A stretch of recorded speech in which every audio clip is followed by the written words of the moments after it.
My guest is on the line with me, and that is Kelli Stonework, and she is the founder of KYS Solutions, a training company specializing in helping business professionals develop effective verbal and nonverbal communication skills. She's a certified SpeakersTrainingCamp instructor, Women's Speakers Association premier member, and a member of Toastmasters International. Kelli is the author of The Ultimate Presentation Roadmap, How to Write for the Right Audience and Present with Confidence. She is also a contributing author for 2 Amazon best-selling devotional books for mothers and women in business. Being a mother and business owner herself, Kelli has a special passion for helping women find their voice. Kelli has 30 years experience in the financial services industry and brings a unique perspective of how communication skills impact customer relationships. Kelli enjoys serving her community as a member of First Baptist Church of Glenarden, board member of St. Anne's Center for Children, Youth and Families, insurance producer, and member of Delta Sigma Theta Sorority Incorporated. Her favorite food is salmon, and she enjoys walking and listening to jazz music. So, Kelli, good morning and welcome to the Reading Circle with your host, Marc Medley. Good morning. Thank you, Mark, for having me. Thank you for joining me this morning. Well, I see you are a member of Delta Sigma Theta. Well, I'll tell you what, I have 2 daughters and a former spouse who are your sorority sisters. All right. Well, they must be wonderful, beautiful women. That daughter that I was just dynamic women. They are. Well, the daughter that I was just telling you about before we went on air, she's a Delta. All right. Yeah, so the one that's down in Alexandria, she's a Delta. So yeah, I'll have to see if I can hook you all up. But yeah, I know a lot of Deltas. I'm an Alpha myself, but all of them went Delta. None of them went AKA. They all went Delta. They were like, we're doing something different from you. well, hey. I know that's right, but I know good women. We're all sisters. Yes, indeed. But I know. I mean, in my area, the Deltas are huge. I mean, they have a tremendous membership and they're active, and so I know many of them well. And as I said, my daughters went that way also. So when I saw that in the bio, I said, "Oh, we're gonna have some fun with that." Absolutely. Yes, we'll have to definitely connect and see if she's active down here in the Washington, D.C. area. Yeah, I don't know. I think she said she's been to a couple of meetings or she's met a couple of sorors or something along those lines. I'm not sure which, but I'll have to check with her to see, especially now maybe I can connect her with somebody that I'm acquainted with. Exactly. Definitely. Let's make that connection because that's always fun to see where our lives interact. I'm sure that we'll probably, that 6 degrees of separation. And you're absolutely right. And it's interesting that you would say that because that's a great segue in terms of what we're going to be talking about this morning, at least one of the things we'll be talking about. And again, as I shared with you before we came on the air, you do what is one of my passions, and that's that whole thing called public speaking. And, I've taught the course at the college level. I've done a lot of work in my church, working with members there. We've done the course, the pastor and I, we put together a course for my church where I've taught it to members there. My wife's church, I've taught it there. And I'm constantly trying to help people understand the value and the importance of being able to speak well. There used to be an ad. I think the product was called Verbal Advantage or something, but I think their tagline was, whether it's fair or not, people will judge you based on how you speak. Wow. And I like that. The truth, I mean, I think I'm paraphrasing it, but it's something along those lines. But the truth of the matter is you can be, I hate to say it this way, you can be a blithering idiot, but if you're articulate, people will judge you one way, right? And then you could be just the opposite. You could be the expert and do not communicate well, and people will think you're the blithering idiot. Exactly, and that's my, what I say as well, because you can, especially for the business professional, you know your craft, you know your trade, you're the subject matter expert in your area, but if you can't get your point across in a manner that aligns with you saying, hey, I'm the best at this, then people don't believe you. Or I've seen it where, you might be a plumber and you say, okay, I know that I know welding really well. But if you cannot get that point across, then they say, well, not sure if I'm going to use you. Absolutely. And interesting, and I'm sure you found this, and I know as we were learning what we teach and what we present, and share with others. And I know you're in Toastmasters, so I know you know this. But there are people, and I know for you it's going to fascinate you as well as it does me. But there are people who literally, not figuratively, literally would rather die than to get up and speak in front of a crowd of people. Yes. So, and see, I have a different perspective. And so I say, people say all the time, I'm really nervous about public speaking, but I want them to kind of think of public speaking in a different way. I say, because many people think, okay, if I'm talking to a large audience, then that's public speaking. But I say, unless you are constantly only talking to yourself, then you are doing what is known as public speaking. That is correct. It can be one-on-one. That is correct. I shared, and I go down that exact same road with folks after we go through the whole notion of how do you define public speaking, because most people automatically assume it's speaking in front of a large crowd of people. And you're absolutely right. If you're having a telephone conversation, that's public speaking. If you're talking face-to-face with somebody, that's public speaking. What we're doing right now is public speaking. Public speaking, exactly. So people really do have that narrow definition, thinking it's in front of a large audience, not realizing every time you're talking to someone else, you're public speaking. You're public speaking. And so sometimes that helps, just helps the individual. They're like, oh, okay, so I'm doing public speaking on a daily basis. Yes. That's correct. And see, I love the title of your book, The Ultimate Presentation Roadmap, for a couple of reasons. One, how to write for the right. I love play on words. So it's WRITE and RIGHT. How to write for the right audience and present with confidence. Now, there's a key point in there, and a part of the public speaking class that's honed over, or shall I say is told over and over again, is know your audience. Yes. Talk a little bit about how important it is to know your audience, why you must know your audience, and where does that connect in terms of public speaking? Sure.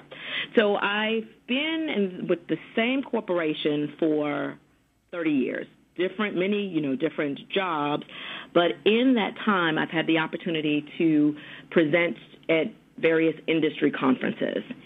And what I've seen over and over and over again, you may have an individual get up and present. They have a well-prepared presentation, but it's for the wrong audience.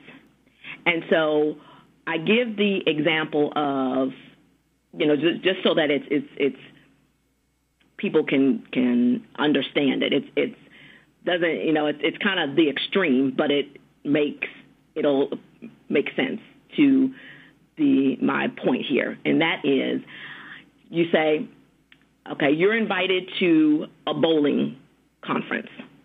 So BOWLING, bowling conference. Now, you come in there, you have a well-prepared presentation, and you talk about welding. So your presentation, you've done your research, but these are bowlers. So they're looking at you like, why are you talking about welding when I don't have any idea what you're talking about? You might even have great stories, but it doesn't resonate with the audience. So I've seen it in my industry, in the financial services, where people come to the conference, they have their introduction, their body, their conclusion, stories. It's engaging only because they're asking questions, but not asking questions that are relevant to the audience. Correct. So the audience and probably the people that have asked you to present are looking at you like, why are you standing up there talking about that topic? That is correct. And all of that comes into play because what I found, Kelli, is people don't realize, or let me put it this way. People who look at people who speak well, they think that's just happenstance. Right. They don't realize that if someone is making that look easy, and this is not grammatically correct, it ain't. Exactly. And what I mean by that is if someone is up there flawless, it looks like they're flawless, you can rest assured they've put the work in behind the scenes. Exactly. And so that's the part of my presentation roadmap. The roadmap and I actually have the template in the book, but there's two sides to the roadmap. The first side says you're planning your message. So before you even think about the introduction, the body, and the conclusion, which people are very familiar with, that's their presentation, you need to plan your message. And so the first step on the roadmap is to identify the purpose. So what do you want your audience to do, know, and feel? Then you analyze your audience. What makes them unique? So you've done a lot of preparation before you even sit down and put content into it. And that helps you prepare a better presentation. And then so that's the writing for the write, so the WRITE for the RIGHT. You've got to plan that message. There's some homework that you need to do before you. Absolutely. And many people think it's just a matter of getting up there, shooting from the hip, or speaking off the cuff. Now, there are times for that. As a matter of fact, in Toastmasters, you probably remember the impromptu speech. Exactly. Right. There are times to be able to do that whenever you, and again, I tell people, whenever I teach the class, because there are tips and tricks to this thing that people don't realize until they take a course or run through your type service, until what is it, KYS Solutions, like a training company, until they come through. People really don't realize that there are some tricks to the trade. And if you really understand and put some of those tricks into action, you will come up looking like, wow, they are really something else in terms of public speaking. But I tell my students all the time, even if you're at a dinner or something and you have any inkling that you might possibly get called on, you should have some things going on in your mind. Like, if I were called to speak right now, what would I say? Exactly. And the same thing for business, right? So exactly. If your manager, you might be in the hallway and the manager says, hey, I know you're working on this project and I'm getting ready to deliver some information to the board member. Give me 3 topics, 3 things that you're doing for this project. So you don't have time. You don't at that point, you don't have the luxury of researching. That's that kind of impromptu, like you mentioned. Correct. And it happens in business. And so you can't, sometimes you don't have the opportunity to take some, a half an hour and think about it. You need to think on your feet. And so you're right. You always need to be prepared. No, it's absolutely right. Because in that case, if it's your project, right? Okay, you should know what's going on in your project. So you've got to be able to, if you always be ready to give some points. That's absolutely right. Now, listening audience, if you've noticed, because again, some of you in the listening audience, you already know the public speaking thing, or you've heard me talk about it, or maybe you've heard me share some of the things that we're sharing right now. But if you noticed, if you've been listening closely, you haven't heard one come out of Kelly's mouth. And you haven't heard one come out of mine that I'm aware of. And where I'm going with this, Kelly, is one of the parts of the course that we teach is also about fillers and and you think and and all those things that are now fillers, and they also distract and take away from your message. Talk a little bit about why that's important. Sure. And you may, if we listen to the replay, we might hear some ums, but they hopefully were not distracting. And I think that is the key. So when I'm teaching my class, I teach one of the modules is the challenge. Right. And really what it is becoming aware that you're doing that. So, for Bingo. example, we had a time where they would put their hands up so that people get a visual of every time the presenter is saying, and drawing it out. That's right. That's right.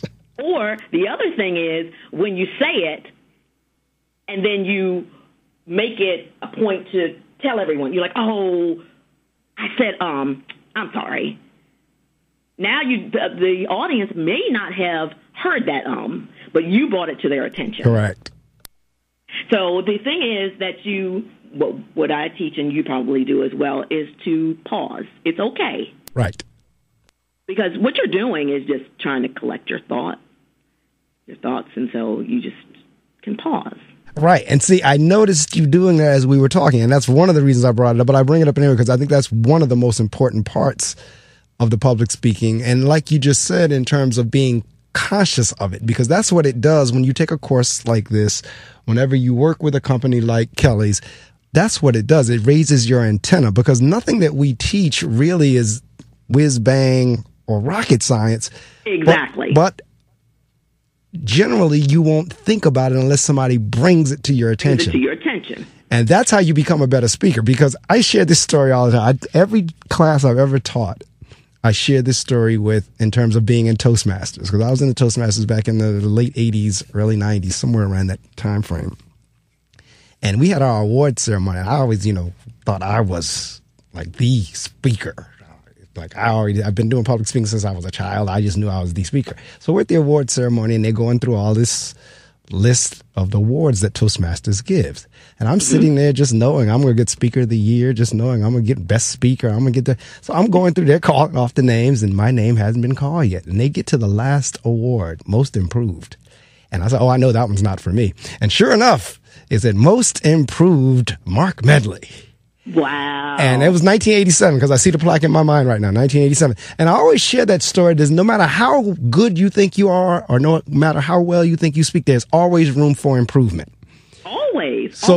As a speaker, so I would say that I'm a presentation skills advisor. Right. Some people might say, okay, you're a coach. Well, every coach should have a coach. Correct. Right? So it's not that I have arrived, if you will, but I'm still practicing, and the strategies that I share about managing those presentation butterflies are things that I do. And it's funny that Correct. You said, when you were sitting there in the audience, you're like, oh, that's definitely not me. I guess I'm not going to get an award today. Right. That's exactly right. But I gave a presentation back in April, and I knew what I was going to say. I had practiced it, and I practiced, I actually like giving the presentation. So I'm down in my basement. So I get up and I turn around to the audience, because my back was to the audience. I was actually sitting in the audience, and then I got up to present. Turned around, and I said, whoa, my heart started pounding. So up there, I'm actually, in my mind, thinking about some of the strategies that I teach my clients, teach my participants in my class. Absolutely. And then I start humming. No, and I tell them, I said, just like you, right? I go through the same thing. Absolutely. And so now I have to I've learned how to manage that, but you're going through the same thing. It doesn't mean that it doesn't happen. I said, we just need to learn how to manage it. But I did. They were like, oh, well, you definitely don't go, you don't have that anxiety. Yeah. It's interesting you would bring that up, because that really is a misnomer, a fallacy, or a misperception, because you're absolutely right. As a matter of fact, I teach in the course that we should have a little bit of butterflies in the beginning. Right. In the beginning, but if you've done your preparation and your planning right, once you kick off, once you get those first words out, you've introduced, so forth and so on, the butterflies should kind of go away, but you should have them in the beginning. Right. Because I always tell folks, if you don't have them, the chance of you screwing up is much larger, because you're just like I was just telling you about the award ceremony. You go in there thinking you all that in a bag of chips. Exactly. And that's when things tend to fall apart. Exactly. And the thing is, so find out what works for you. So the same thing if you're a runner, right? You're listening to your music. You're doing something to get you pumped up. Correct. Same thing when you're presenting. No, and that's right. The other thing is to make sure that you're doing it over and over and over. So I always share, if you have an opportunity to present, take advantage of that. Yes, because indeed. the more you keep practicing, you keep going over and over. And then what you do is you develop your internal coach. So you say, after your presentation, ask yourself, what did I do well, and what can I do differently the next time? Correct. That's how we improve. And a lot of times people think, oh, okay, well, it's a one-time thing. I'm one and done. No. If you are a baker, you didn't become a good baker by baking one cake. No, you baked the cake. Somebody ate it. They gave you feedback. You changed the ingredients. You baked it a little longer. That same thing happens for the presenter when you're presenting. Absolutely. Because again, listening audience, this is what Kelli and I are trying to get across to you. That it's not something that just happens out of thin air.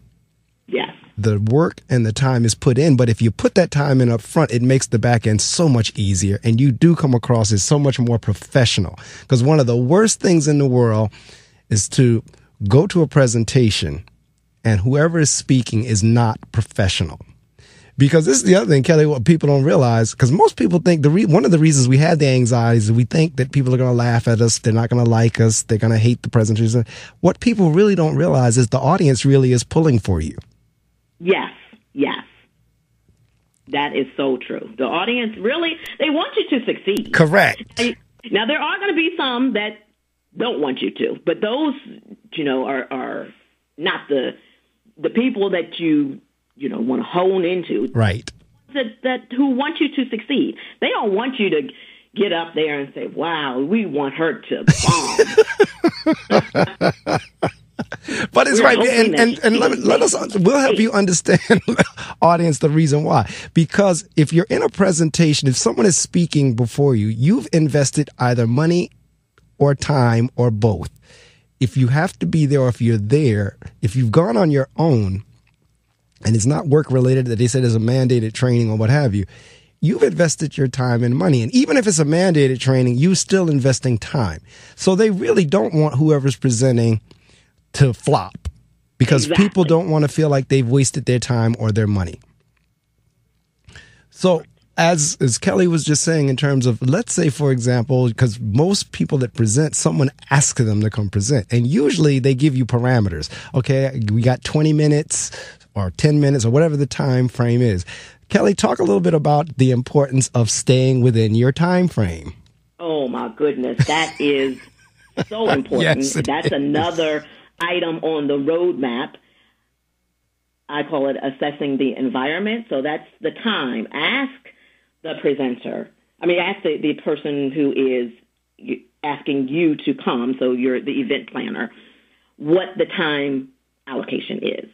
And then you want to make sure that you are practicing to make sure that you're within that time frame. Because if you go over the time frame, then everything else is a snowball effect. You impact their agenda. You may not be invited back. Correct. Because they say, you know what, she didn't stay within her time. Also, if they print out, sometimes the agenda says, okay, from 9 to 9:10, it's going to be Kelli Stonework. Right.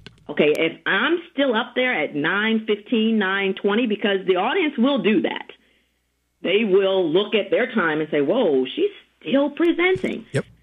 So it does a couple things. It throws off the agenda, plus now the audience may not listen to you anymore because they're wondering why you're not staying within your time frame. So that is very important. And then I know you said that you were in Toastmasters, so you know that we have the timer, and the Correct. timer tells you.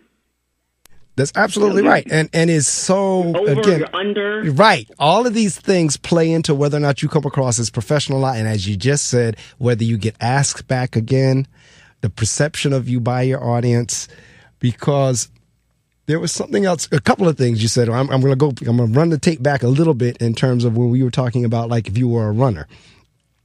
Get yourself some type of a ritual that you do prior to your speech. I know for me, and I see you're in the church, the faith community as well. I'm going to talk about that in a couple of minutes too. For me, I will go behind the curtain or whatever, and I'll say a prayer. I literally, I do the same body actions. I usually put my fingers up on my nose, bow my head, close my eyes, and I say, you know what, Lord, I'm getting ready to make this speech. Please help me to say whatever it is that you would have me to say. May the message be received, so forth and so on. Something along those lines. Once I've kind of said that, I turn around and I go to that podium or on that stage. I'm good to go. I'm off and running.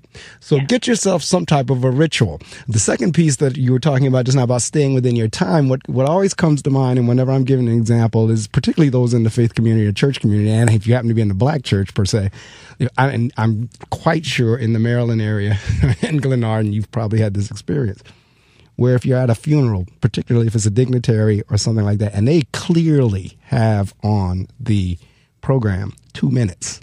Yes. Oh, yes. And you will get someone up there that will talk for 30 minutes. Yes. And then the next person comes up and talk for 30 minutes. And you can see the pastor and everybody in the back like ready to pull coattails, but they're trying to be courteous and trying to be polite. But you're absolutely right in terms of folks walk away from those type of almost like with an attitude. Yes. And that's funny that you should say that, because I have two examples or two real life stories, because I was at a homegoing service, and they had on there clearly 2 minutes. That's it. The pastor got up there and said, listen, repeat after me, 2 minutes. So a woman got up, and no joke, she was up there for 20 minutes. And then, say at 21 minutes, she said, oh, and I forgot one more thing. The pastor said, Mrs. So-and-so, I'm not going to say her name because the audience might know her. No. And then people in the audience, so I'm in the congregation, and they're like, oh, my goodness. And some people started laughing, like, what is going on here? Right. That's not good. Then the other, my father-in-law passed December, and we had his homegoing service in January. Right. He was in the Secret Service. Okay. So we were on a strict time frame because we had to get to the Veterans Cemetery. Right. And you know that is very time conscious. That's right. So if you are late, you will not have your service at the cemetery. Correct. So we had to we told the pastor, we were strategic in who we had. We didn't even have people, where they said, okay, you have the opportunity to come up, so you stay in 2 minutes. No, we already had that planned out. We had 4 people. We had already told them what, the time frame was. So there wasn't that, we didn't give people the opportunity to, okay, you may stay within 2 minutes, you may not stay within 2 minutes. And then what we did, we strategically had 4 people in case one of the 4 went beyond their 2 minutes. Right. We had some cushion time. So that is critical. It is critical, and that's why we're emphasizing this point. If you are given a time, you don't want to fall short. And if you do fall short, it can't be much more than 30 seconds or so, if that. But you definitely don't want to go over. That you cannot. It is very critical. And in contests with Toastmasters, you're disqualified. That's when you said that's 30 seconds. 30 seconds under. That's correct. 30 seconds over, you're disqualified. So no matter how good it was, how good this presentation was, if you're outside of the time frame. And it's true, because even when if you ever look at the debates, so every now and again you'll catch the camera when it swings around, you'll see the lights down there. You'll see the yellow, red, green lights. That's where right. They're trying to let the person, and a lot of times they just override that. If you ever watch the political debates, they just override it. But that's not what you want to do. That's right. That's not what you want to do when it's your time to speak. You want to be brief, be quick, and be gone. But at the same time, you want to be informative. But you really do not, and we're emphasizing that point, you want to be prepared. And that comes, again, with the practice. I heard you were practicing in your basement. That is critical as well. And now with technology, because I remember back in the day, as the kids can say back in the day, we literally stood in front of the mirror. Exactly. But now you can record yourself. You can take your smart device or what have you and record yourself, and you can look at yourself and critique yourself. Have a coach like Kelli critique for you. So there are so many ways for improvement. Right. And that's when I talk about that internal coach. So you might take your smart device and record yourself. So you might want to, do a video so that you can see how you are presenting, and also an audio to hear how you sound, because a lot of times people don't realize how they sound. So Correct. They may speak too fast. And people, when, like you said, back in the day, so I would leave a voicemail, and people would call me back and said, Kelli, I know you called because I heard you say, this is Kelli. Everything after that, I didn't hear because you talk so fast. The other thing was my father wears 2 hearing aids. So in our home growing up, we talked really loud. But what happened is I found that when I would go out and present or remember what we talked about, the public speaking, people would always say, excuse me, I couldn't hear you. Right. And that's because I was conscious that inside the home we were really loud, and I didn't want to be as loud, when I was talking amongst my peers or out in public. But I overcompensated, so Correct. I was almost whispering. And I didn't realize until somebody brought that to my attention. Absolutely right, because the whole thing, and we were talking about this a few minutes ago with public speaking, is becoming conscious and aware. You were talking about the challenge. Back in my Toastmaster time, whenever I was in there, we had a metal can. And as we were presenting, what they would do is every time you said they would drop a nail in the can. Oh, wow. And just hearing the clink of that nail hitting the metal can made you even more. Exactly. Because now you're like, That's exactly right. Oh, shoot. I just heard a nail. But what it does after a while, though, it does you really do almost eliminate your because you don't want to hear that nail. Or I want to hear it, yes. In your case, right. where the other people in the class actually get a chance to stand up or do whatever they do to signal you that you're. After a while, it really does leave out of your habits. The other thing, going back to the antenna going up, because this is what has happened to me. My students always come back to me and say, I hate you. I said, why? And I said, because everybody I listen to now, I'm listening for ums. Yes. I get that as well. You do, and it becomes, you're like, whoa. Wow, I didn't realize. Right. They say it a lot. They do. And I have a lot of fun with my class when I tell them. I said, so depending on which neighborhood you're in, if you happen to be in an urban area, I know because I lived in an urban area, I would actually sit on my porch and I would listen as folks walk by as they're talking. And all I would hear is the brothers and sisters walking down the street. Yo, man, and that, and what I'm saying? Know what I'm saying? No, I don't know what you're saying because you haven't said anything. What you're saying, but please tell me. Or with that being said, that's another one. I asked the class, I say, tell me some phrases that people constantly say. So they say, and with that being said, or they say, so at the end of the day. Right. At the end of the day, what? What are you talking about? What is happening at the end of the day that you need to keep saying that same phrase over and over? Because these are habits that we don't even realize that we're doing. You get the Valley Girl thing. There are names for some of them, but they're habits that you don't really realize and you're doing them, and they take away, particularly in a professional setting, they take away from it. One of the things that I hate is because one of the parts of the course is don't make excuses. Yes. So you'll get somebody up there and they'll put up this PowerPoint presentation or slide or whatever it is with tiny print. And then they'll get up there and say, excuse the eye chart. And it's kind of like, all right, now if I'm sitting in the back, because they'll say, excuse the eye chart. It's like, but you knew that was an eye chart when you put it up there. Right. Why would you put something with that tiny print up there knowing that and then going to turn around and say, excuse the eye chart? Excuse it, right. Right. Because you already know, so right. I'm asking, and sometimes you stop listening, right? Because you're thinking, okay, well, if you knew this, why are you right wasting my time? Right. Back to the time money thing again, because the audience really is pulling for you. And when you do tricks like that, it turns folks off. And if you're in that business and you consider yourself as a professional speaker, and if you wonder why you may or may not be getting jobs or call back, some of these little things that Kelli and I are talking about could be prohibiting you from getting your next job. Whenever you do things like we were just talking about, and we have, needless to say, the two of us have a very good sense of humor.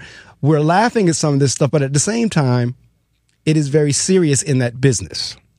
Yeah. So if you can take the tips, I advise you, I always advise, particularly with my guests, for the listening audience, get the book.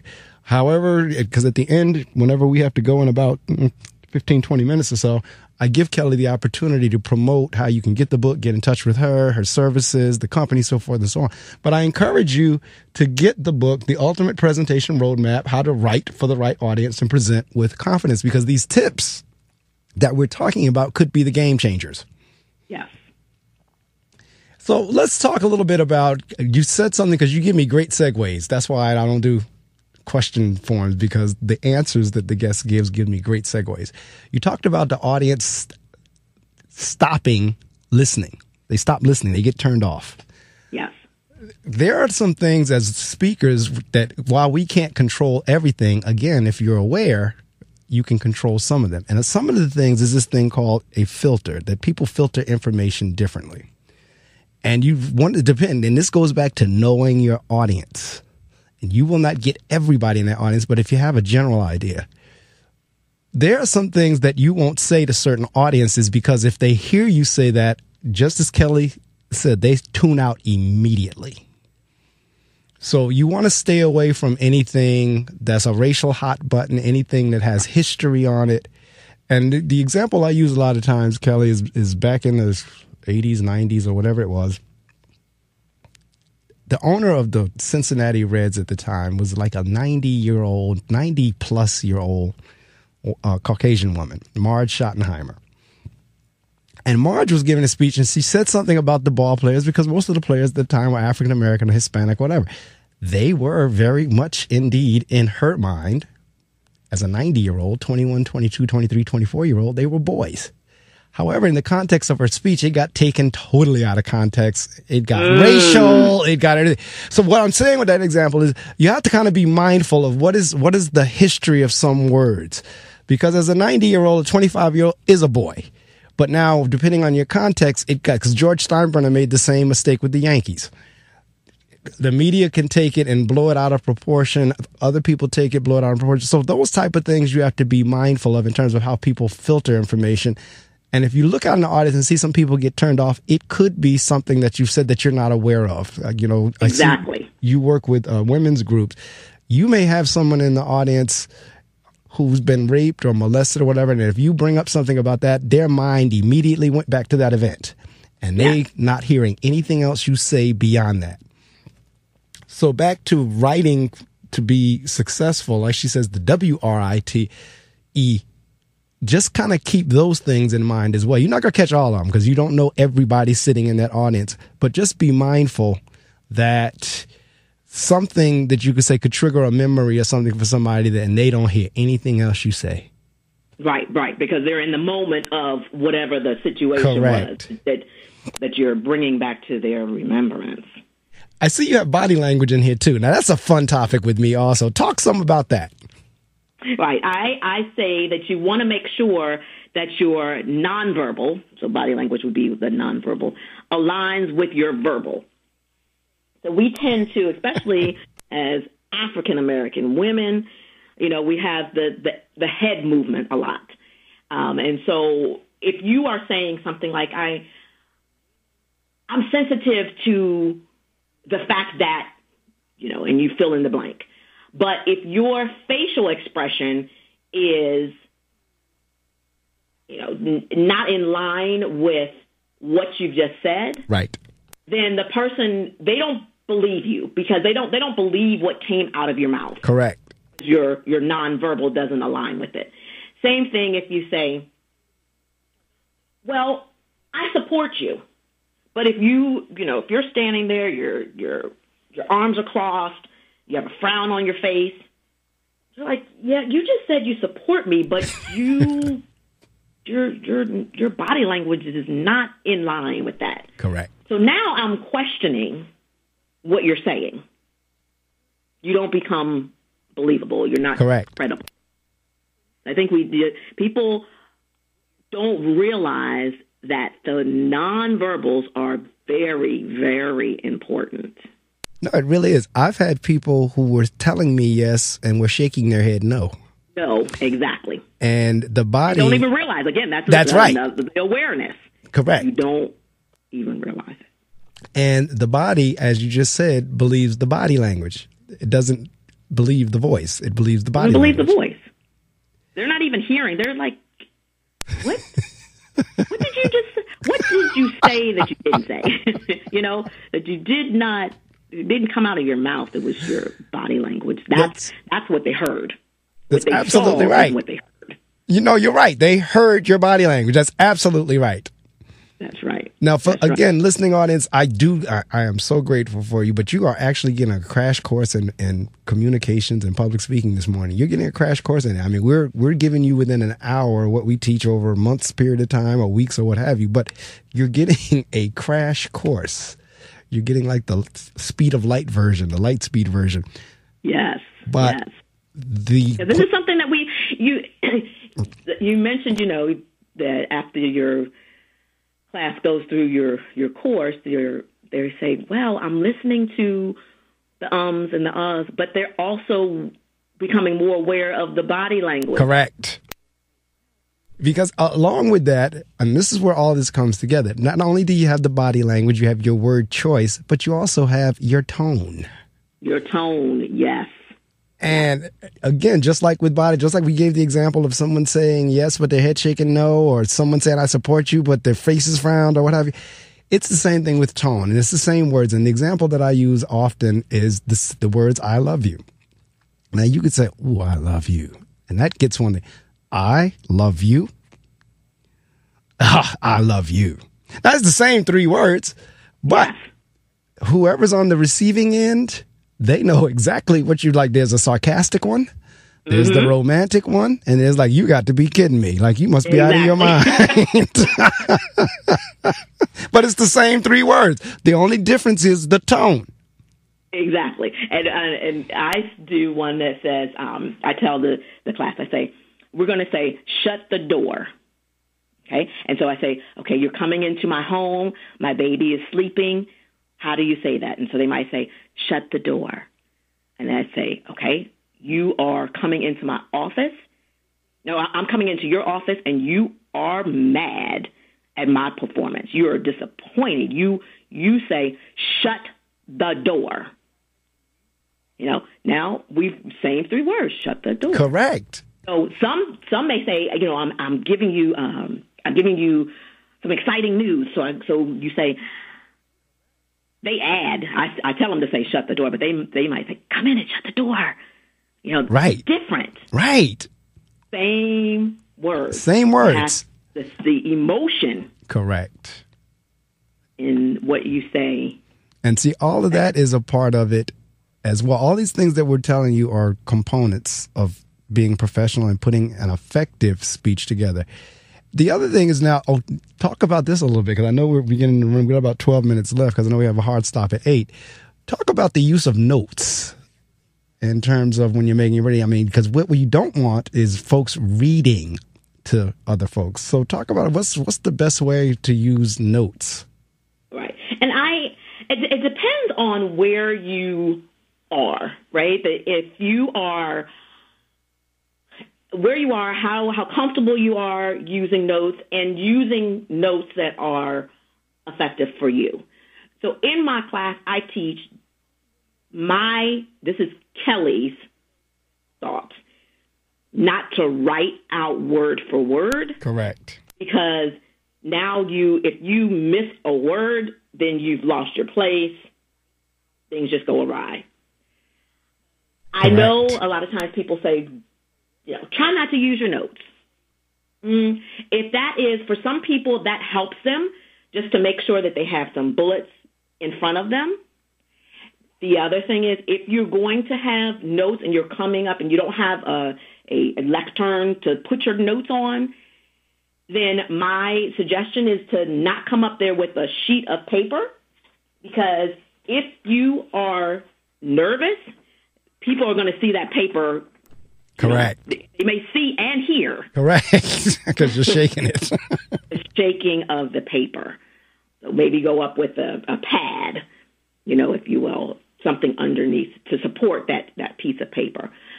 But I don't think that it's a problem. I think that we get, because even my pastor is a phenomenal presenter, but he has notes. Correct. So he may refer to his notes. Not a bad thing. What you don't want to do, and I say the 10 terrible turnoffs, is read. Right. If you have, if you have you talked about the PowerPoint. If you have bullets on the PowerPoint and you read word for word, that's a turnoff. Correct. Now, if you have a PowerPoint and you have a few words, a few bullet points, and you're just letting them know, okay, these are things that we're going to discuss, but you're not reading it word for word, that's okay. But absolutely reading, right. Whether you're using your notes and you're reading word for word from your notes, that is what you don't want to do. But if you're using notes to make sure that you're on track, you're covering all your points, that's okay. You're absolutely right, because, and see, you brought up a very good point. The use of notes in and of itself is not a bad thing per se. It's not a bad thing. It's how you go about using it, because theoretically, the audience should not be that aware that you're using those. In other words, like you were talking about, if you're on a lectern, I always, stand in front of the students and literally take each piece of paper and way up in the air to turn the page. Folks should not, there's little subtle ways of turning the page, and people don't even know you're really using notes. Right. Because you can use notes. I mean, there's like, again, tips and tricks to make yourself look like, wow, oh my God, they're an amazing speaker. What folks don't realize is the behind the scenes things that you've put in place to make it look like that. And the use of notes is one of them. And you are so right about the reading of PowerPoint. If you're going to read it word for word, I don't need you. I don't need you. Right. And again, now I've tuned you out. Right. Because I'm wondering, why is it that you didn't just email me your PowerPoint? That's absolutely right.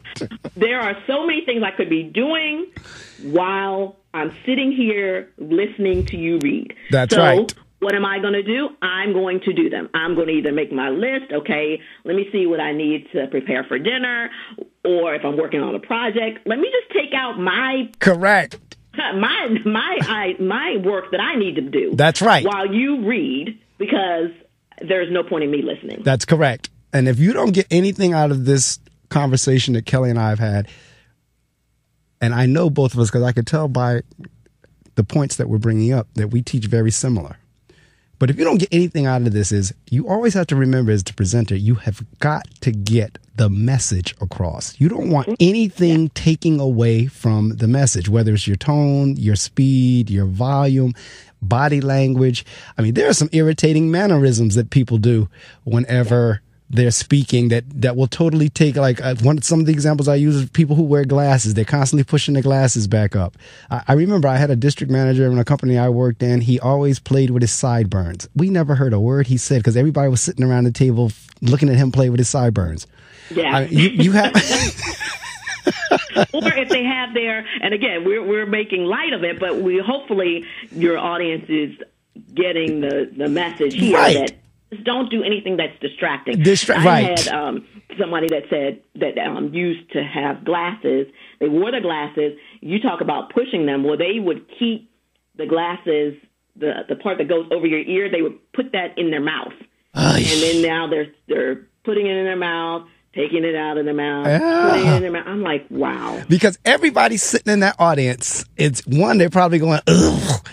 I mean, their mind is everywhere else except on what you're saying. That's what we're trying to get across. You don't want your audience going somewhere else. You want them to stay engaged with you, interacting with you. You want them locked on to you. So you do not want to do anything distracting, even when we were talking about the ums, because this is another thing people do in the audience. I know I do it myself.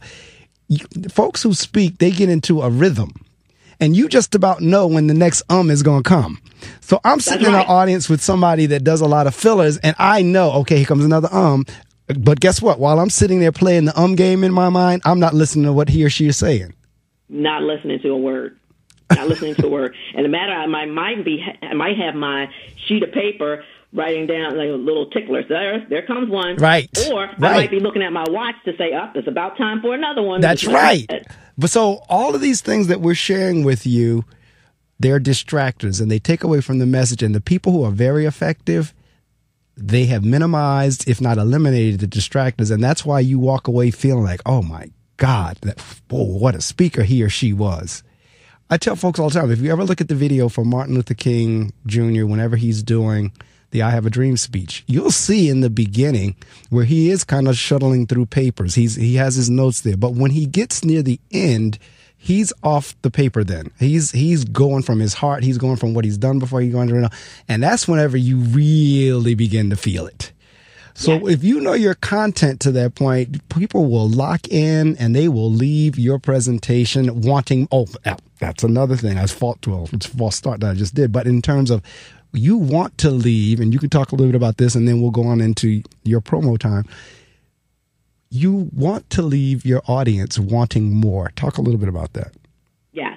So in the book, I talk about my 3G rule, and that is you want to grab their attention, guide them through your message, and ultimately get them to take action.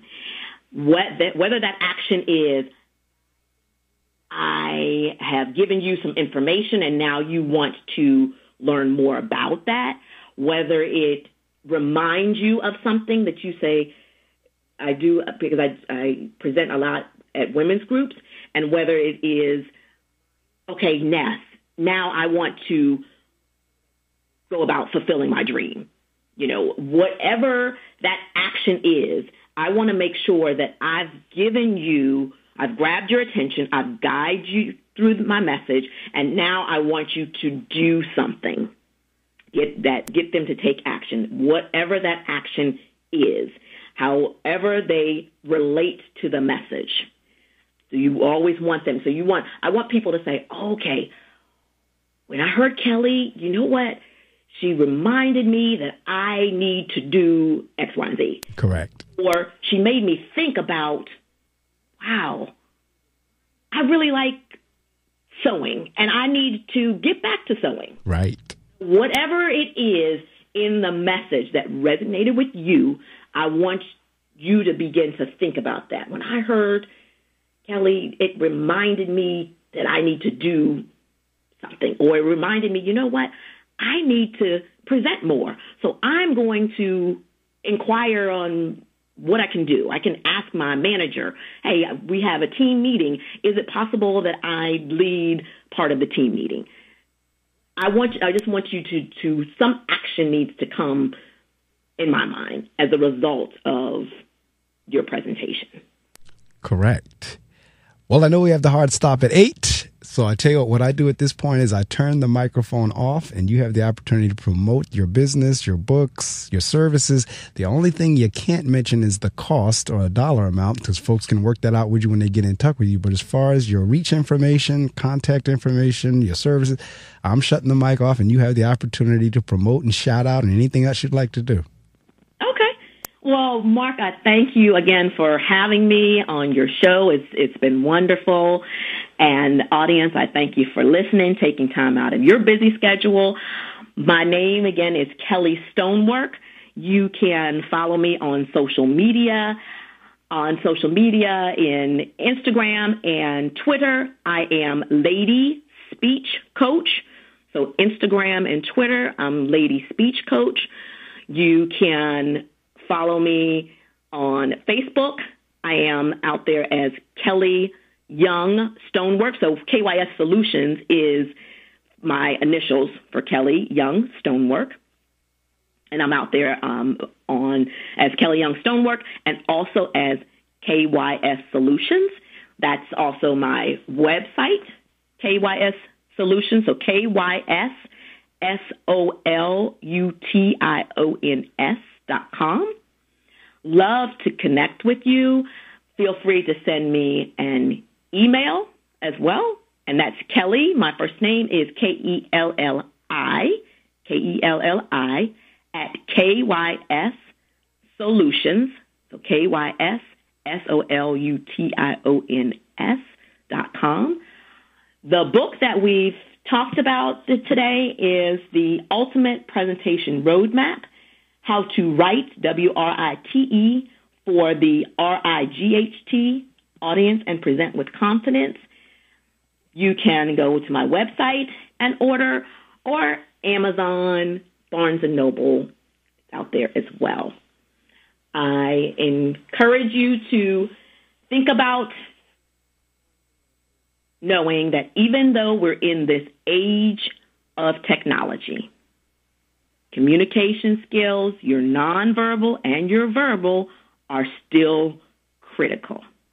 Remember, even in this age of technology, verbal and nonverbal communication skills are critical. When you are presenting, remember my 3G rule. Grab their attention, guide them through your message, and get them to take action. Thank you again, Marc, for having me. You all have a wonderful day. Well, thank you so much for rising early as well. Again, audience, my goal or objective whenever I come on the air is to entertain, inspire, and inform. And this morning, you've got a little bit of all of that again. And take the tips that Kelli and I have been talking about, because, again, as I said, you got a crash course in public speaking. And I encourage you to get in touch with Kelli, or as she said, if you want to present more, let somebody know I want to get up there, because like anything else, the more you do it, the better you get at it. So Kelli speaks my speak. That's why I was having such a good time with this conversation this morning, because we were literally talking the same language. It's like we might as well have gone off into a foreign language. We went off into the foreign language of public speaking. We were literally talking the same language. Absolutely on point. The book, again, is The Ultimate Presentation Roadmap, How to Write for the Right Audience and Present with Confidence. As you were giving your social media side, I just followed you on Instagram. So when you'll see Reading Circle, if you see me come, that's me. So, all right, have a wonderfully blessed day as well. I do record this show, so I'll get back in touch with you to send a copy of the links to you, and you can do whatever you'd like with them once you receive them. Thank you. Thank you. All right. Have a good day. You do the same. Well, that ends another edition of the Reading Circle with Marc Medley, and my guest this morning was Kelli Young Stonework.